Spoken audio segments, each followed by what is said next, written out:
Hi, this is Sam Antonio with Liberty News Network. I'm here at the Liberty Political Action Conference in Reno, Nevada. And I have with me in the booth here, I have Tony Demott, who's a state coordinator in Michigan. I'm so glad you can join us here in the booth. Thank you for having me. You're involved with Campaign for Liberty. As I just mentioned, you're state coordinator there. What got you involved in this movement here? Was there something that one day you woke up and you just found the Liberty movement? How did you get involved? You know, actually, it took a while, but I had some friends that were giving me JBS, John Birch Society videos, and some other videos on issues that they cared about. And at the time, I had no idea.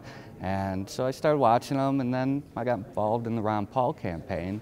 And after the campaign, of course, there was this great desire to keep that momentum going, that passion, and Campaign for Liberty came out of that. So I started out as a county coordinator for Campaign for Liberty, and they liked what I did, so then they asked me to be a regional coordinator, and then they liked what I did, and they asked me to be a state coordinator. Great.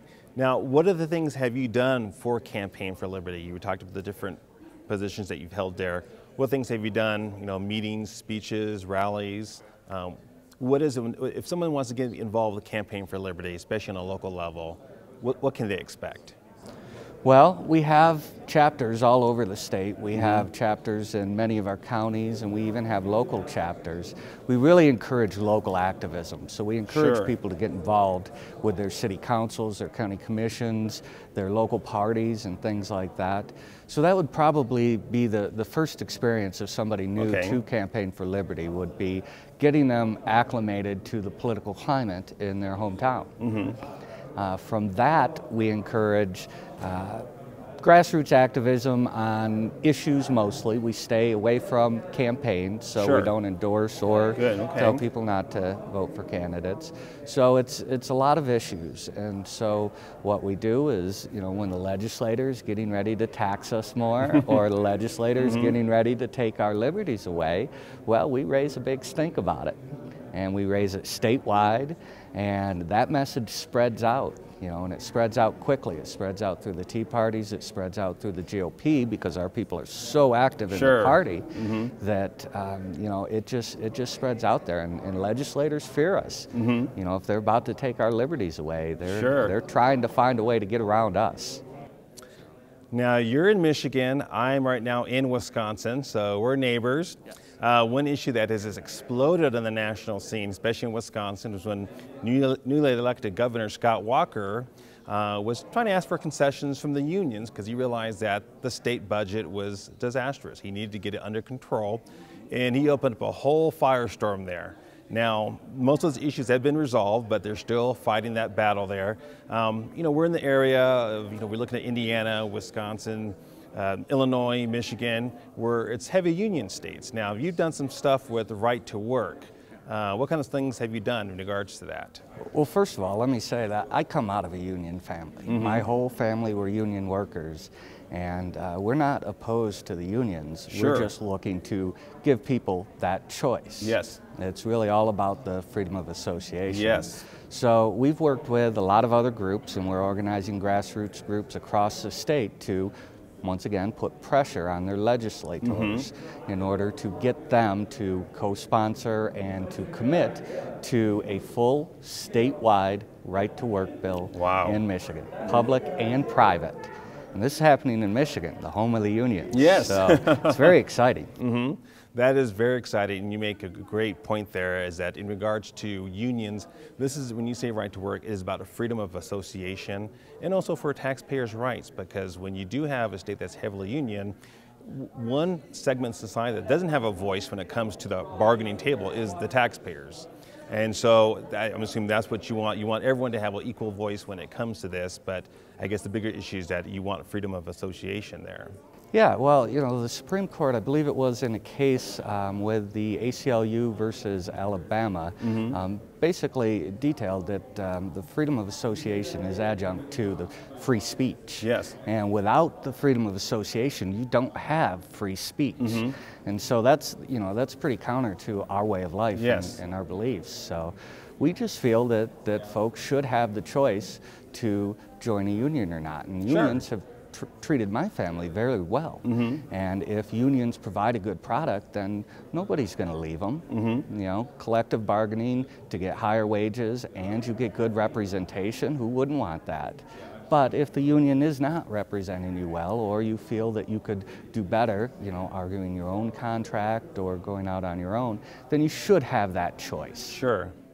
Now, have the actions of, on behalf of Scott Walker and what's been happening in Wisconsin, has that emboldened you to go forth with Right to Work? Is that really giving you a new cause and, I guess, more confidence to move forward with that? Because I've seen since, it was really a battleground, a testing ground. I was there when that whole thing exploded in Madison. And I think the whole nation was watching to see where was this going to swing. And when it swung in favor of Scott Walker, and really it was a victory for all people. You know, again, it wasn't anti-union, it was just for the fact that it's this freedom of association.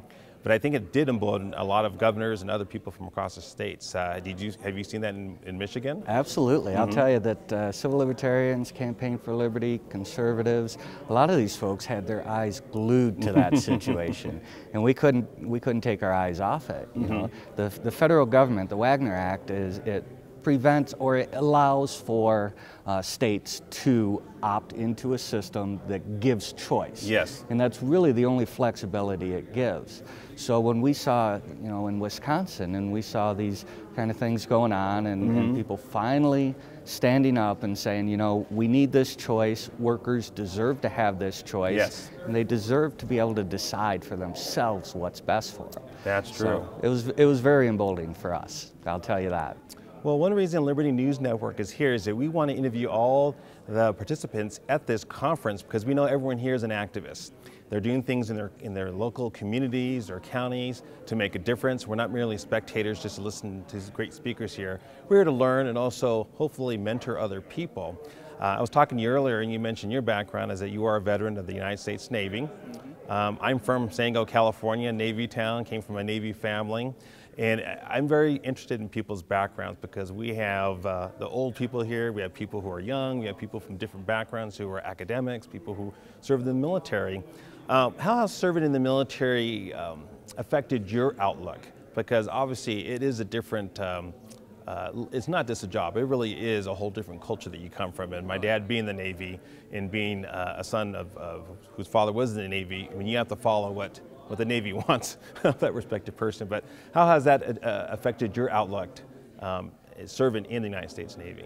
Well, first of all, you know, military service really gives a young man a backbone. Yes. You know, they really learn to know how to stand up and go make things happen. They learn discipline, and it's, you know, there's certainly a lot of good experience out of that. I came out of the first Gulf War, and when I went into it, I didn't have any idea. It was never really occurred to me to think about what am I doing here and why am I here. You know, it didn't occur to me. I was a young man, I had no idea. But then coming out of it, you know, I started asking those questions. You know, why are we doing this? You know, why are we over here? Why are people dying because of this? And what is the root cause? And I started realizing that some of the things that my government was telling me as to the reasons weren't entirely true. And so that really started my questioning of what I was being told and what I was told in the military. And I have great respect for those folks because they go out there and they do a hard job. It's just that our government sends them into harm's way in times when it's not quite in our interest to send them out there. So, well, I want to thank you for your service and thank you for stopping by the Liberty News Network booth today. Absolutely. It was a pleasure. Thank you. This is Sam Antonio with Liberty News Network, LPAC 2011 here in Reno, Nevada.